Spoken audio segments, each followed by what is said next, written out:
Go.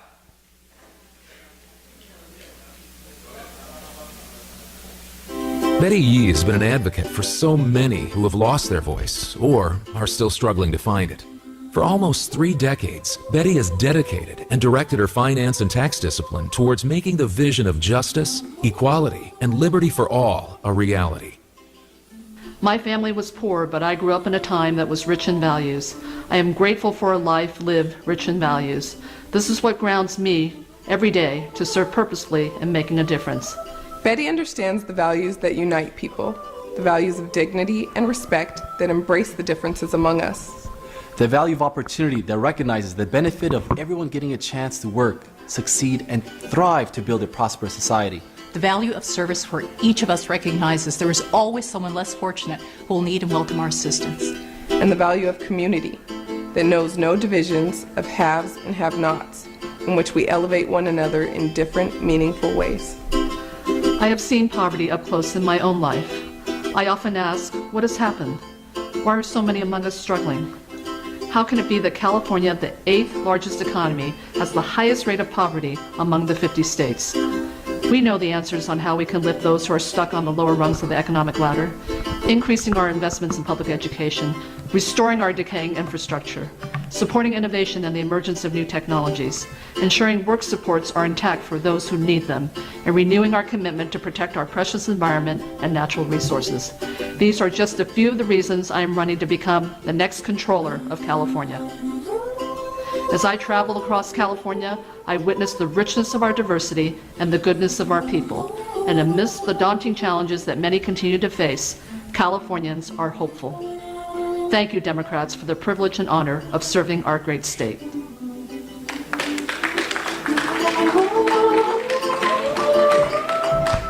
Okay, and does the screen come down or what? It takes too long. And now it is my great honor, although everybody's standing in the back. It was my great honor to introduce our candidate from the video, Betty T. Yee. Thank you. Thank you, Kara. Good afternoon, Democrats. Thank you very much for the opportunity to address all of you. And first of all, let me just say thank you for your sustained activism with the Democratic Party. And it is a real honor to be before all of you to just tell you a little bit about my campaign for state controller. I do have 30 years of a finance and tax policy discipline that I want to bring to this office. And this office requires and demands experience. It requires and demands leadership, and also requires and demands transparency and integrity. And these are all of the things that I will bring to this office. We have accomplished a lot together during my service on the State Board of Equalization. We paved the way to finally see marriage equality as the law here in California. We worked on getting online retailers to collect and pay sales tax on purchases made into California, on sales made into California, leveling that playing field. We have upheld and protected the property tax welfare exemption to keep affordable housing and rents affordable for low-income Californians. And these are just some of the results that we've been able to work on together.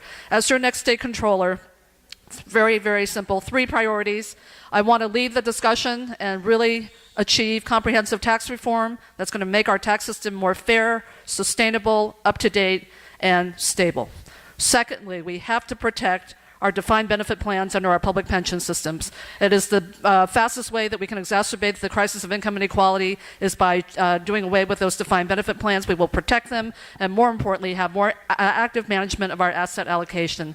And third, we talk about the green economy, but we can model environmental stewardship, responsible environmental stewardship, as your state controller, as a member of the State Lands Commission, to know that as a state, over our state properties, we will employ the highest energy efficiency standards, we will have the most aggressive waste reduction goals, and we will also be complying with strict water conservation and reuse policies. So with your help, with your endorsement, with your support, we can do this together. Thank you very much.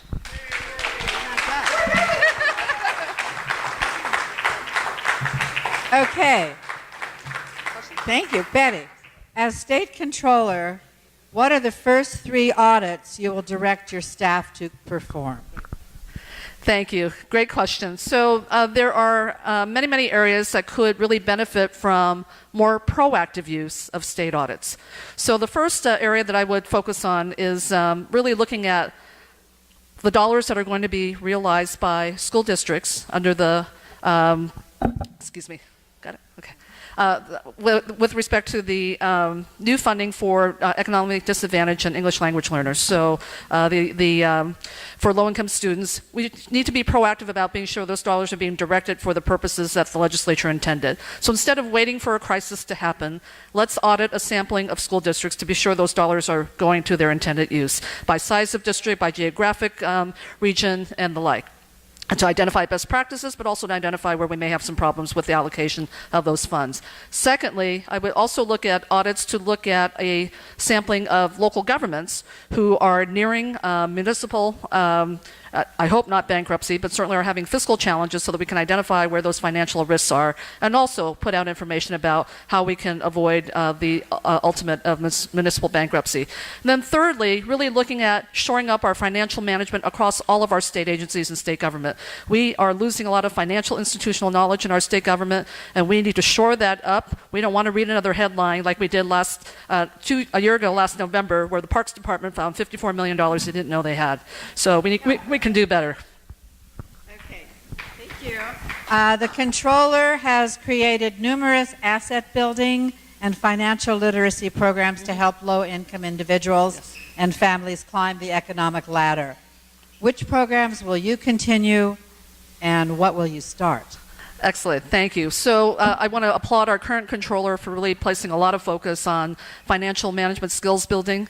And frankly, with where the recession has taken many Californians, we need to offer these skills across the board. But I would really like to continue the legacy of what the controller has built, but with a special emphasis on financial skills management for women, for young people, particularly those who are coming out of college with mounds of student debt, and then also in our continuing, growing, and emerging communities of color, particularly those that are underbanked and don't believe they have the resources to become more financially self-sufficient, but frankly, there are resources available, and it's really the responsibility of the public official to convene those resources and to let Californians know that they can avail themselves of them.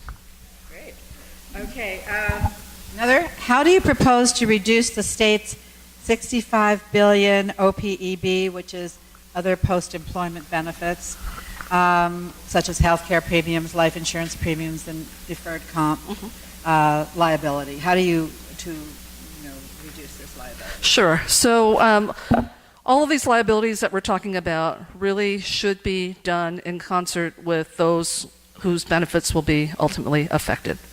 And I don't believe that it's proper for the legislature or for the governor or anyone to unilaterally make these decisions without those who are going to be affected at the table. And whether it's about changing benefit levels, whether it's about changing what we contribute to these programs, we need to have everyone at the table to be sure that we have a good outcome that's agreed upon, that is workable, because at the end of the day, we need a solution that's going to really address this effectively, which is to bring down those liabilities. And final question, what environmental initiatives do you plan to introduce at CalPERS, which is the Public Employees Retirement System, for those of you who don't know, and or CalSTRS, the State Teachers Retirement? Sure, thank you. So obviously the environment is of critical concern today. And when we look at what is happening with respect to our environmental policies, we are in a drought condition. We are not really doing enough in terms of investment into our green tech economy. And so as a member of the CalPERS and CalSTRS boards, what we do relative to investments with companies, we are going to be looking for strong environmental stewardship with whom we're investing, to be sure that they are good corporate and global citizens. Secondly, I would say, again, as a member of the State Lands Commission, I do think we need some state executive leadership with respect to the issue of fracking. We ought to be better coordinating with all of our state agencies. And I support the moratorium on fracking. We have sent a letter in support of the bill, SB 1132, but really it's going to require a multi-state agency effort, and that is something that I want to lead, because we've got seismic issues to think about, we've got water quality issues to think about, and we certainly have energy issues to think about. So we can provide some leadership in that regard. Okay. Well, okay. Do you want to have a minute to close? and ask for a vote? Absolutely. Let me just thank all of you again for the great opportunity. And I apologize, I'm speaking really fast, but today's been one of those stops where, every stop we're trying to just be here. But I'm very, very honored to be before all of you. As many of you know, I'm running this campaign really on the ground. And it started well over 2 years ago. I have Stephen Jacobs is my political outreach director in the back of the room. But we have traveled almost every single corner of this state. And I've been a grassroots activist since I became a Democrat in 1976. So for 38 years, this is what I know in terms of how to support candidates. This is what I know how to do with respect to how to support issues on the ballot. It's what I know how to do in terms of how to run for office. Because at the end of the day, yes, you need to raise the money, and we're raising enough. And I'm going to tell you, don't let the money distract you. We're raising plenty. But it is a grassroots effort, and I want every single community to be involved in this great democracy that we have here in California. And finally, I'm just very, very proud of the endorsement that I received this last week, a sole endorsement from the Sierra Club. Thank you all very much.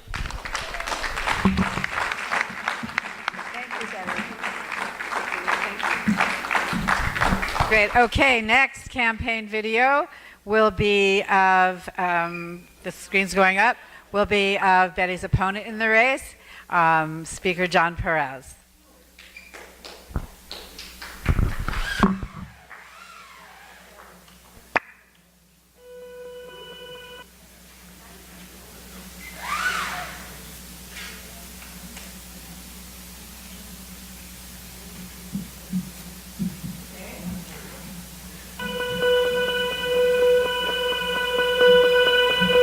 California's economy is making a comeback because our industries are innovating, our workers are producing, and we've made sound policy decisions focused on creating jobs.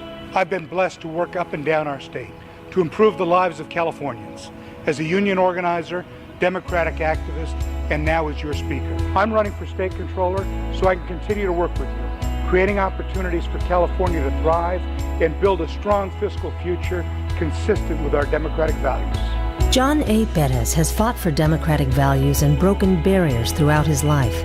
Growing up in working-class communities, John's parents taught him the value of hard work and community service. A lifelong grassroots Democrat, he's been a public policy leader and joined the labor movement to empower workers prior to serving in the legislature. John was elected to the Assembly in 2008 at the height of the recession. The first openly gay speaker elected in America, he led the re-elect of every Assembly incumbent in 2010 and turned red seats to blue to elect a supermajority of 55 Assembly Democrats in 2012. He contributed and campaigned to defeat Prop 32 and pass Prop 30. John's leadership of the Assembly has helped make significant strides in strengthening opportunity for the middle class and restoring fiscal responsibility. Passing 3 on-time and balanced state budgets in a row, helping businesses and creating jobs, increasing the minimum wage, cleaning our air and water, being the only state to expand women's rights to choose 2 years in a row, aiding our veterans, creating middle-class scholarships, and increasing access to health care.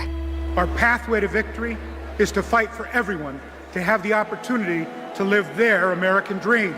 I've spent my life building coalitions and fighting to promote opportunities for everyday Californians. I've worked to bring our budgets back in balance, promote job growth, expand access to health care, reinvest in our classrooms, and make college more affordable. I want to be your controller so we can continue rebuilding California for all Californians. Thank you for your support.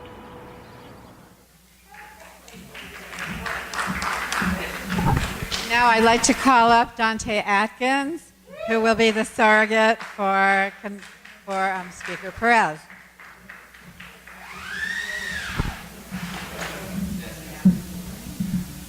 Just to keep it very brief, my name is Dante Atkins. I've been around this club for quite a while. I am the campaign manager for Speaker John Perez, and just a little bit about the office. The first thing to understand about the Controller's office is that it's not just a technical position that does number crunching. The Controller sits on 81 different boards and commissions throughout the state that handle all sorts of different policies, like the State Lands Commission, the California Coastal Commission, the PERS and STIRS boards, which are the retirement boards, Tax Credit Allocation Board, which handles affordable housing and so many other different policies.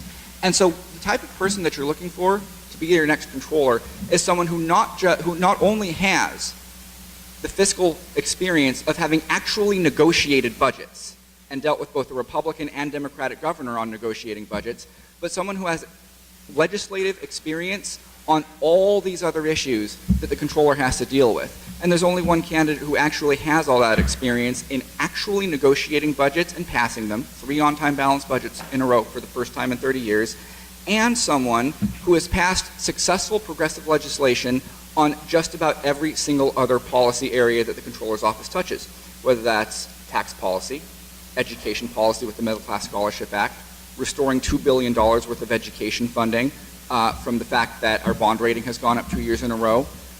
John Perez was the author of California's landmark cap and trade legislation.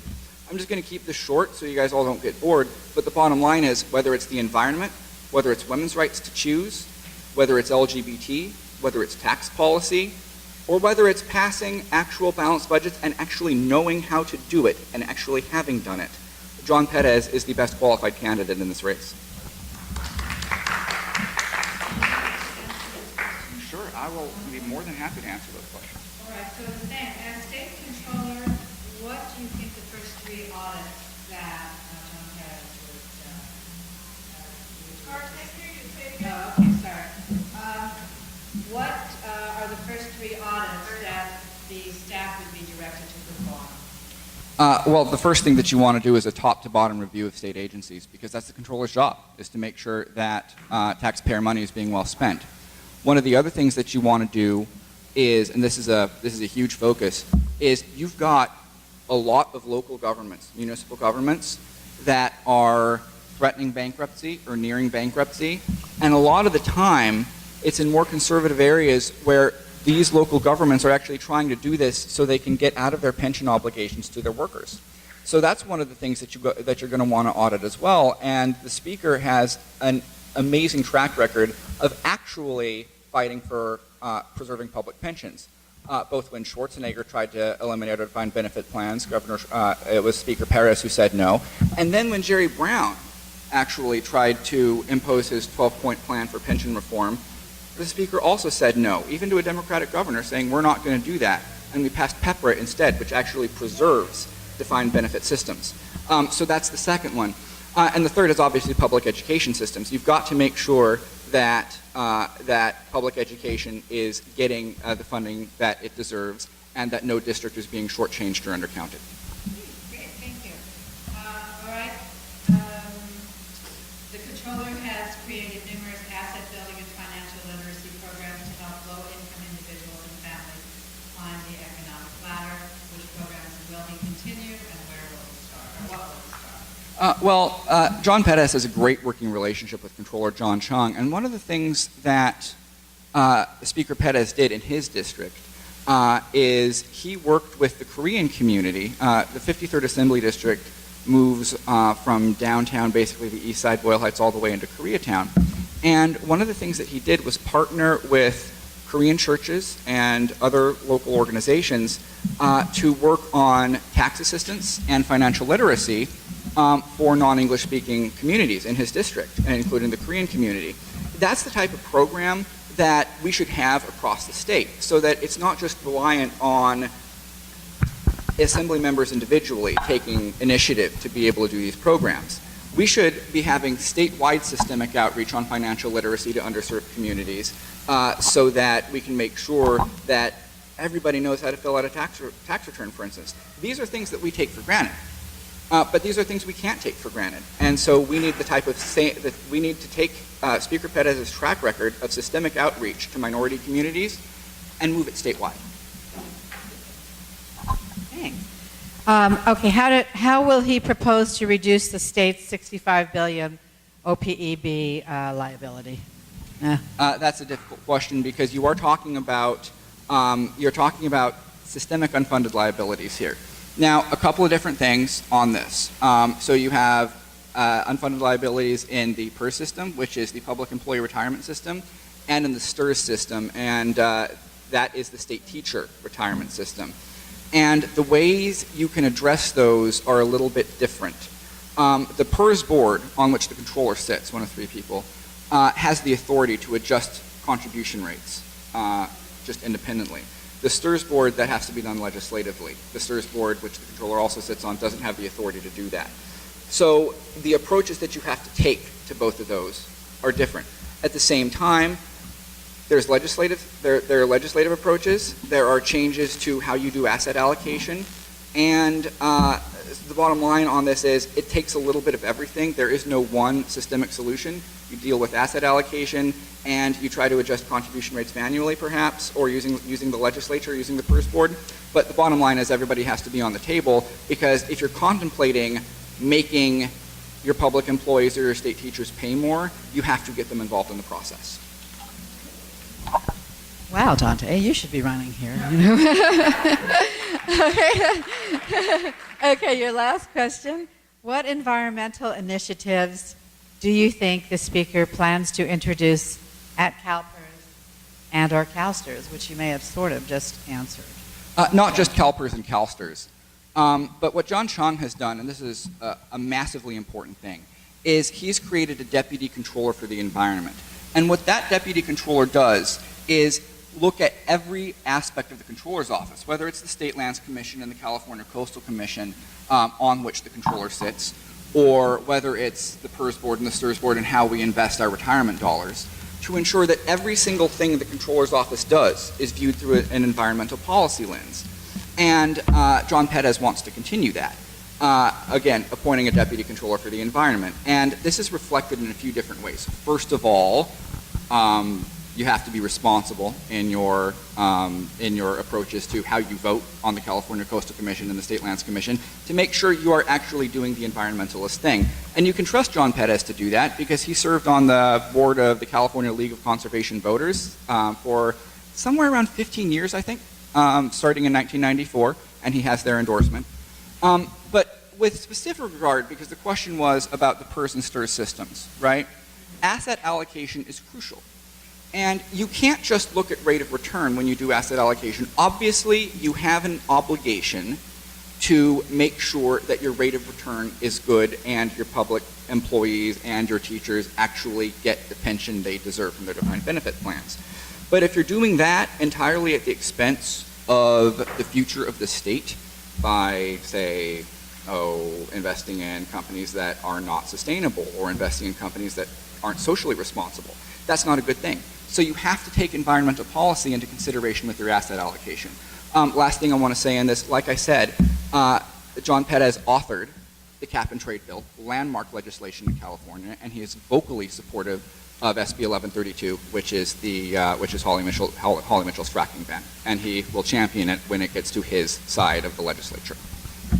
Great. Okay, 1 minute to close, and I've said quite a bit, and I don't want to be redundant or repeat myself, but the bottom line, like I said, a little bit about John Perez and who he is. First of all, this campaign is historic. If John Perez is elected, he will be the first ever openly gay statewide constitutional officer, only the second Latino in 130 years. He's a grassroots activist at heart, was involved with the Stonewall Democratic Club for many years, served on their steering committee, 3-time elected member of the Democratic National Committee, talking about a lifelong Democrat and someone who has been involved at every single level of our party. Also very proud of some of the local support that he's received. Very proud to have the support of Councilmember Mike Bonin, former LA City Controller Rick Tuttle, Assembly Member Stephen Bradford, and also extremely proud to have the endorsement of State Senator and Congressional candidate Ted Lieu. We're big fans. So thank you very much.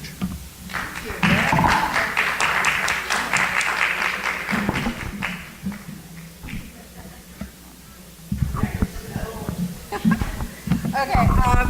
Yeah, that was very good. Thank you so much. We are running a little late, and the sheriff's candidates actually have another event they have to get to, so we're going to just go out of order for 1 minute. Lauren Scott, our political vice president, will come up, moderate the forum. We have James Hellman and Lou Vince here with us, and Lauren will take the. You guys need some water?